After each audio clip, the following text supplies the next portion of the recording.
Every journey I take leaves a lasting impact. Traveling the world only makes me realize just how much more there is to explore. No one builds a legacy by standing still. Start your journey at remova.com. Welcome to the 4 parks of Universal Orlando Resort, featuring the new Universal Epic Universe. With spectacular hotels, we offer a week of vacation excitement. Visit universalorlando.com. Military murder is an independent project and is not endorsed by the Department of Defense or any military component. The views expressed are those of the host. The content of this podcast is not meant to be legal or medical advice. Warning, this episode contains graphic details of murder and is not suitable for young listeners. Listener discretion is advised.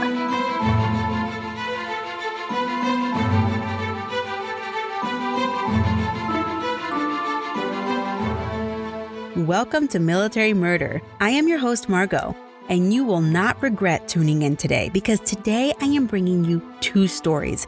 Yup, I decided to put these 2 stories together because they are very similar, with very similar results. But one occurred across the pond in the UK and the other occurred in California. These stories will have you all talking. When is murder self-defense?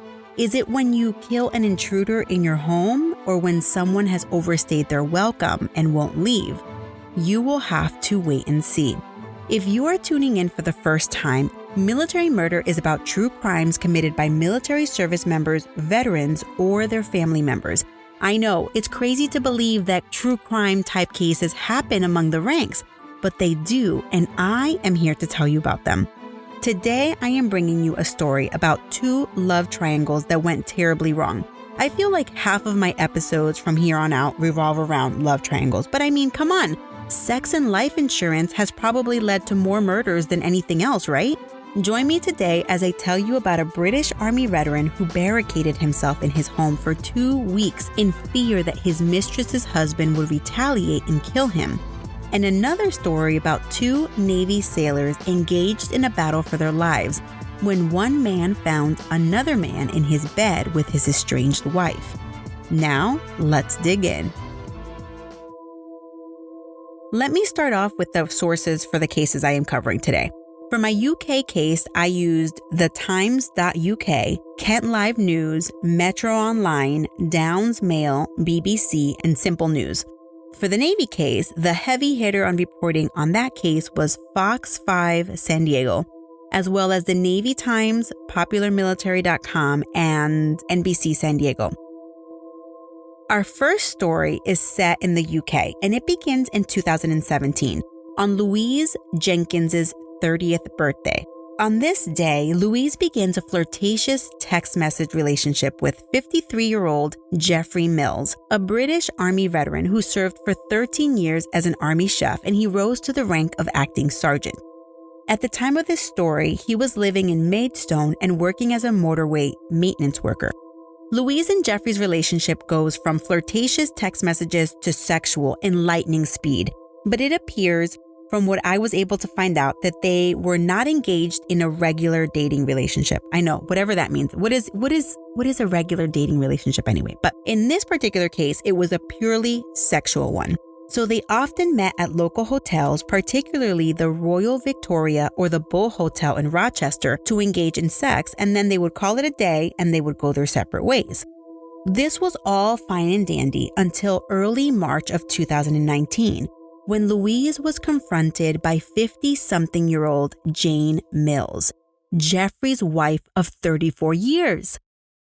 Jane found out about the affair when Louise and Jeffrey were spotted on one of their weekly hotel meetups by one of Jane's friends. Jane was very upset, and Louise was very scared, but she wasn't scared of Jane. You see, Louise was also married, and her husband was her lover's best friend.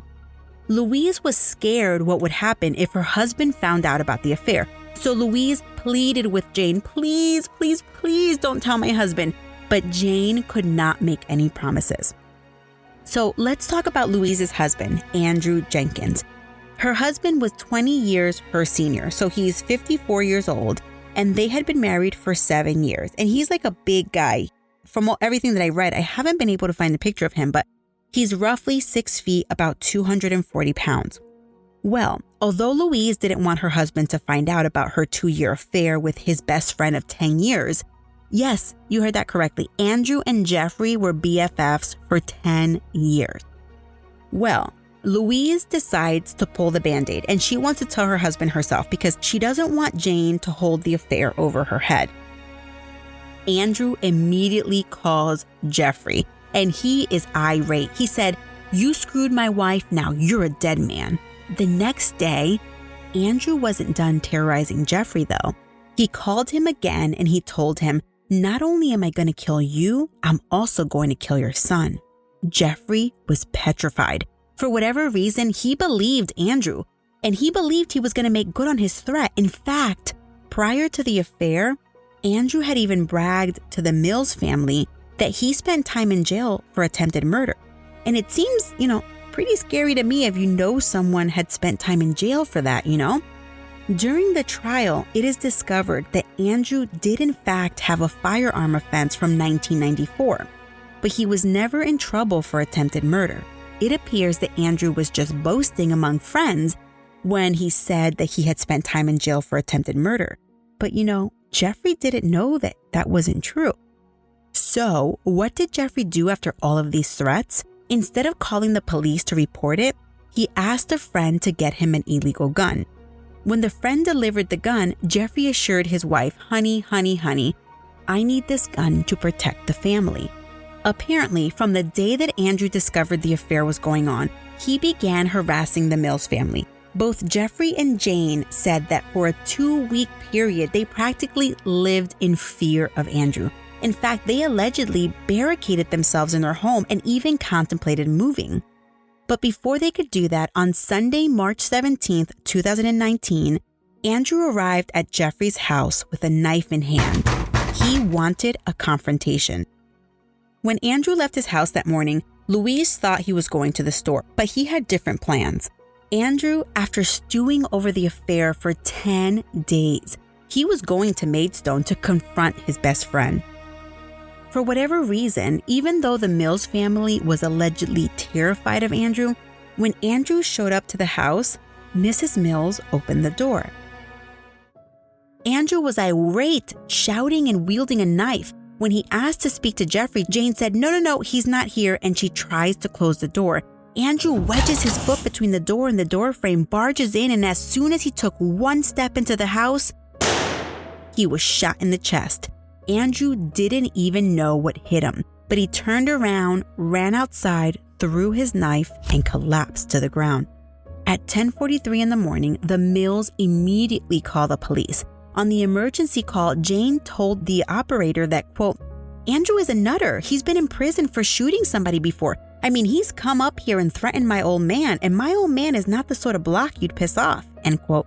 Jeffrey quickly takes the phone and says, "Yeah, I shot him with the gun. I just pointed the gun at him and pulled the trigger. I was just fearing for my life." Andrew Jenkins was pronounced dead as a result of one gunshot wound to the chest. Impact confirmed. The Slayer has been activated. Demonic threat level increasing. Hold the line! All the power of hell cowering before one man. id Software presents Doom, The Dark Ages. Available now on Xbox Series X and S, PlayStation 5, and PC. Rated M for mature. Grandpa's here! Hank's always helping out. Grandpa style. Now he's treating his prostate cancer with help from Xtandi and enzalutamide. Xtandi 40 mg tablets treats men with prostate cancer that has spread to other parts of the body and responds to a medical or surgical treatment to lower testosterone. Xtandi may cause serious side effects: seizure, a brain condition called PRESS, allergic reactions, heart disease that can lead to death, falls and bone fractures, swallowing problems, or choking that can lead to death. Stop Xtandi and get medical help at once if your face, tongue, lip, or throat start swelling. Tell your doctor at once if you faint, have a seizure, quickly worsening headache, decreased alertness, confusion, vision problems, chest pain or discomfort, or shortness of breath. Xtandi can cause harm to an unborn baby or miscarriage. Use birth control during and 3 months after Xtandi. Common side effects include muscle and joint pain, feeling unusually tired, hot flashes, constipation, less appetite, diarrhea, high blood pressure, bleeding, falls, fractures, and headache. Talk to your doctor and visit Xtandi.com. Jeffrey Mills was charged with murder, possession of ammunition without a firearms license, and 2 counts of possession of a prohibited weapon. Jeffrey's murder trial began in September of 2019. At trial, prosecutor Adam Feast argued that Jeffrey used, quote, disproportionate force in shooting a man he didn't know was armed, end quote. The prosecution's argument was that even though Andrew did in fact have a knife when he entered Jeffrey's house, there was no way for Jeffrey to know that when he shot him. Therefore, Jeffrey's action was unreasonable. This was the entire basis of the murder charge. In this case, you have an armed man in another man's house who is yielding a knife and shouting that he's going to kill him, but Jeffrey, the homeowner, is thought to be the unreasonable one. At trial, Jane admitted that before Andrew's death, she and Andrew had met in a parking lot to discuss the affair of their spouses. And although Jane was upset about the affair, she was married to this guy for 34 years. I'd be pretty miffed myself. Well, she says Andrew was on a whole other level of pissed. He kept saying over and over again that he was going to kill Jeffrey. At trial, Jeffrey had no choice but to take the stand in his own defense.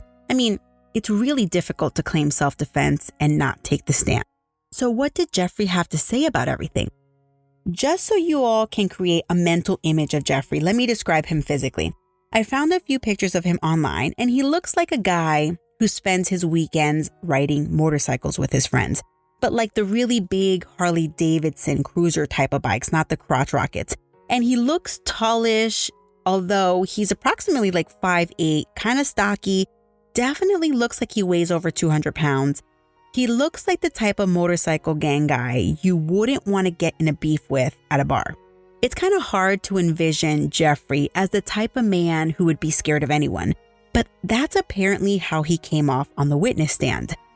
Jeffrey said the first call he got from Andrew after he and Louise were outed, Andrew was yelling all kinds of obscenities at him, claiming that he was coming for him.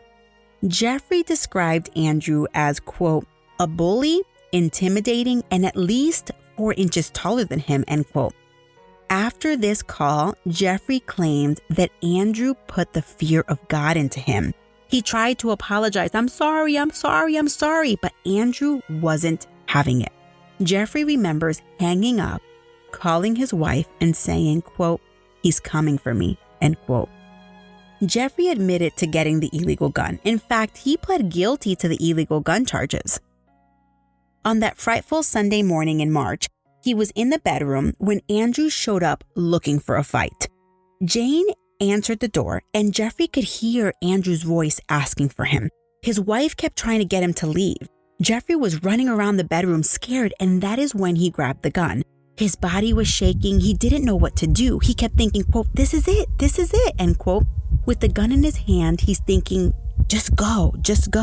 He was standing by the bedroom door, and then all of a sudden, he heard the front door swing open, and Jane started screaming. So now he's thinking, oh my gosh, he's attacking my wife. And that's when he goes for it. He goes into autopilot. He cocks his gun, opens the door, steps into the hallway, and Andrew is right in front of him. And that's when he pulled the trigger once. Jeffrey was now on the stand, sobbing like a baby. He said he didn't intend to kill him or even hurt him. In fact, had his intent been to kill him, he would have pointed the gun at his head and unloaded the weapon as he had been trained in the military. At trial, of course, Louise has to testify. She admitted that after her husband discovered the affair, he was a, quote, man on fire, end quote.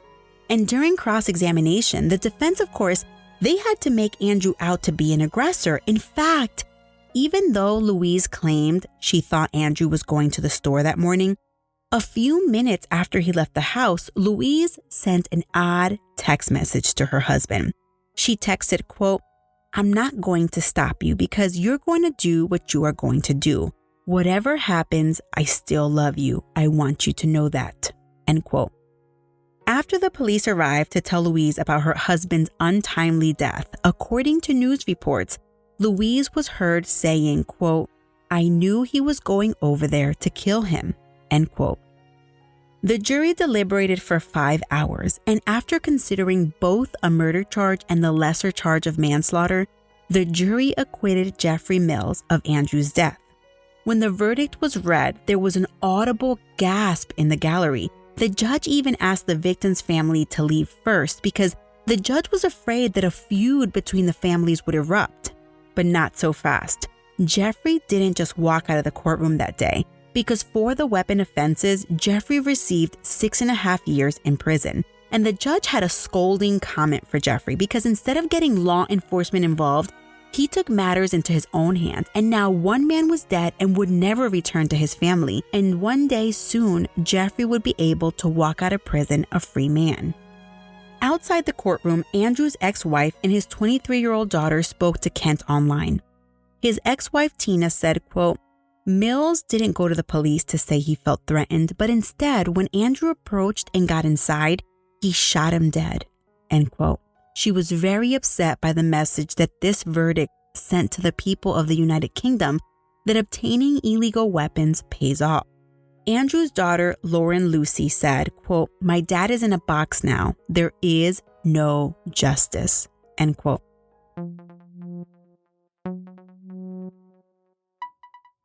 So, True Crime Army, what do you guys think about this case? What would you do if a knife-wielding ex-best friend came to your house announcing that they were there to kill you? I mean, do you agree with this verdict? Well, before I hear from you about the Jeffrey Mills case, I want to bring to you a similar case from our own backyard involving 3 Navy service members, 2 currently serving and 1 recent Navy veteran. Our next story is out of El Cajon, California, and began about a year before the Mills-Jenkins case I just discussed. So the case I'm about to talk about was in March of 2018. The players in this story are Michelle Sethlekai. I'm sure I butchered that. She enlisted in the Navy in 2014, and she left active duty after her first tour with the Navy ended in February of 2018. At the time of her separation from the Navy, she was assigned to the guided missile destroyer Stockdale. Michelle was married to 24-year-old Operations Specialist 2nd Class Anderson Lopes.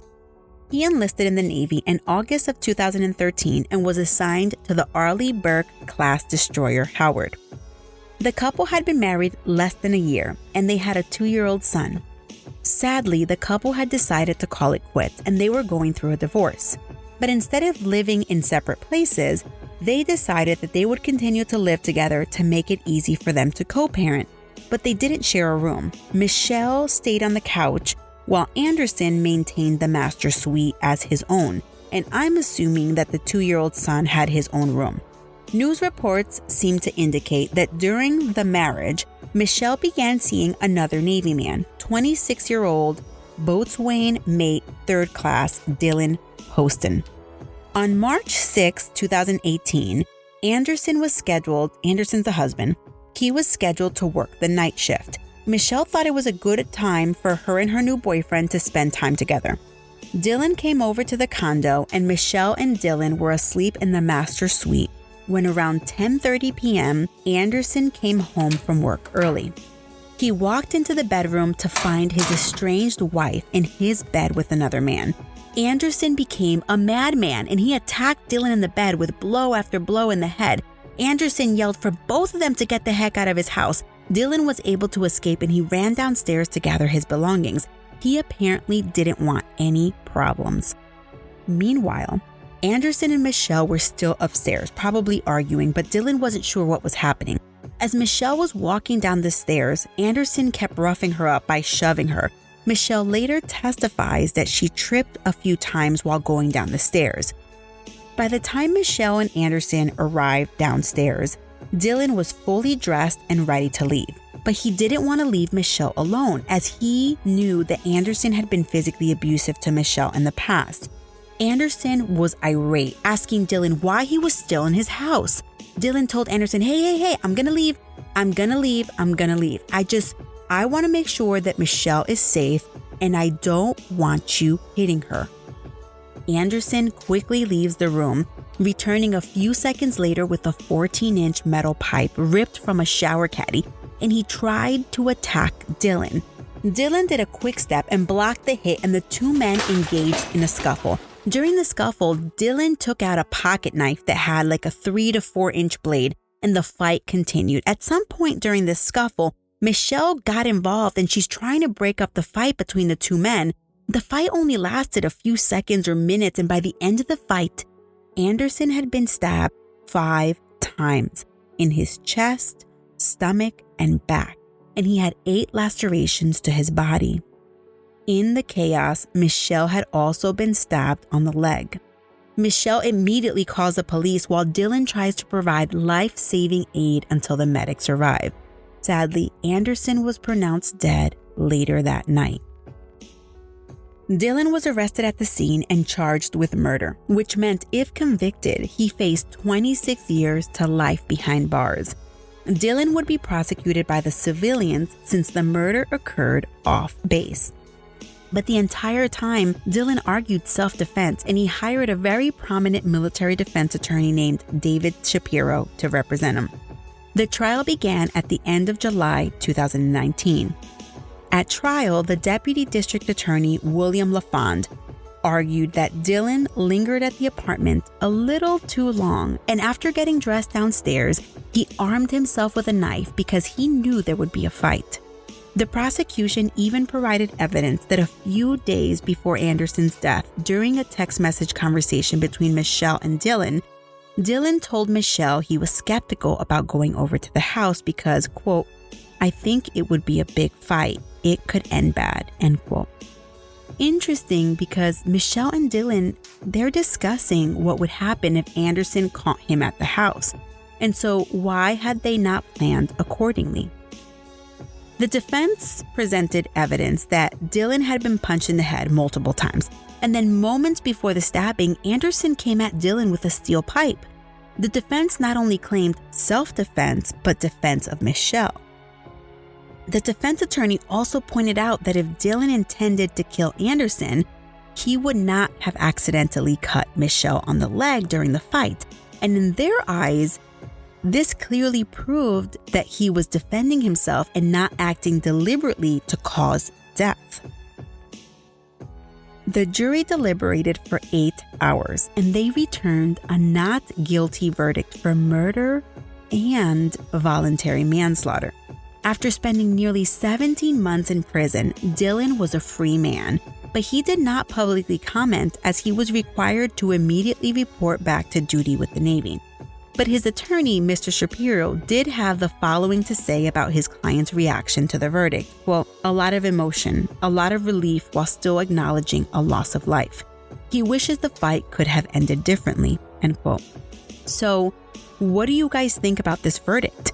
In the first case, Andrew, this is the UK case, Andrew was yielding a knife in Jeffrey's house when Andrew was shot dead.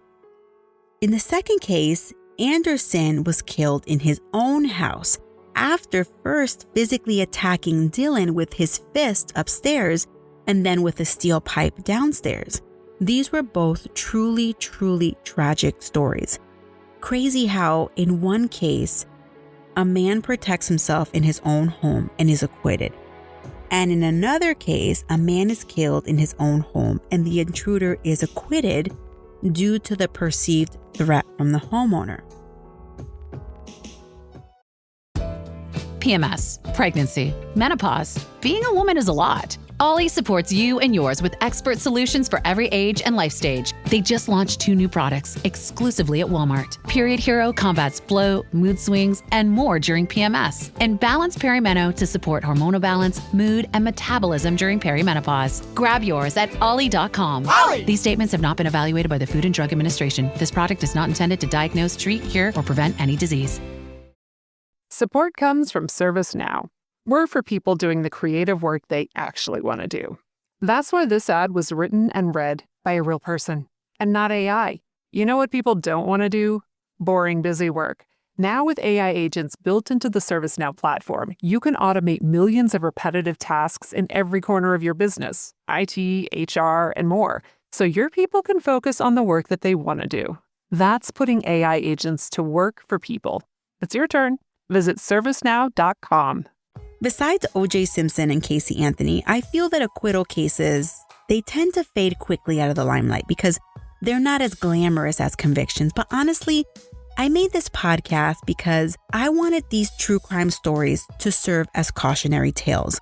These are normal people, just like you and I. You have to realize that affairs, like in this case, they're very common.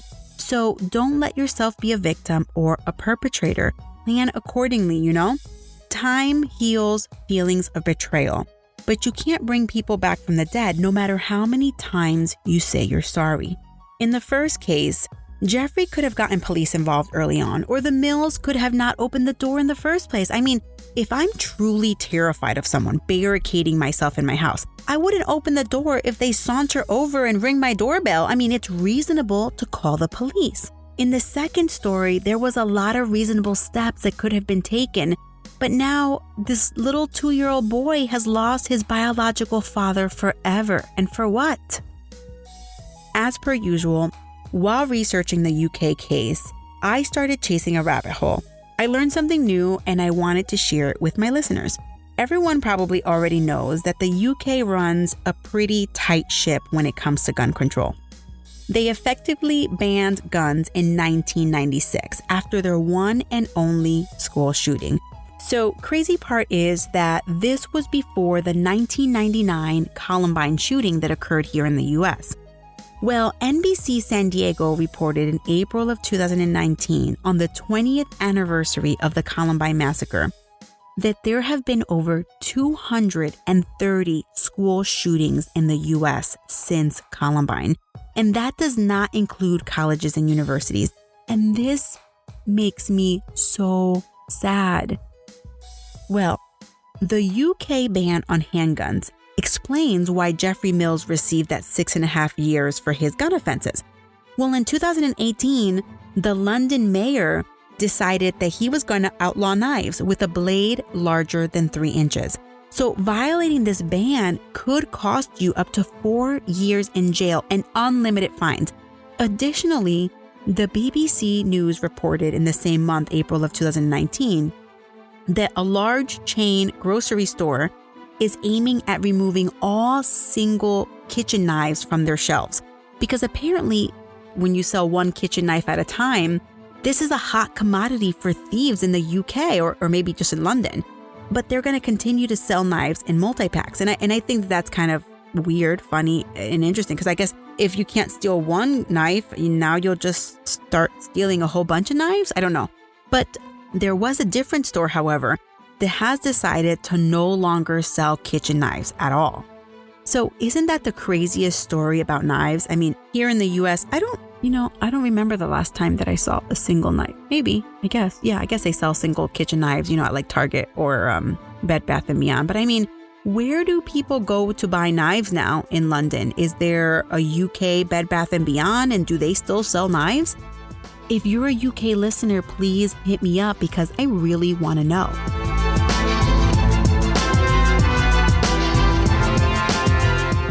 All right, join the conversation on Instagram at Military Murder Podcast and on Twitter at Military Murder. And feel free to email me at militarymurderpodcast@gmail.com.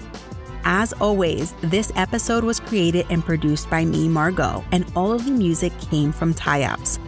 If you enjoyed my crazy stories and tangents and you want more, please leave a rating and review. It only takes a few minutes and it means a lot to me. And also, I am going to start reading a few of my favorite reviews on the podcast, so listen closely. As always, remember, you never really know what someone is capable of, not even the person you sleep next to at night. So remain vigilant always. You have a great week, and I'll keep digging to bring you another military murder story next time. Shh, let's work on our podcast.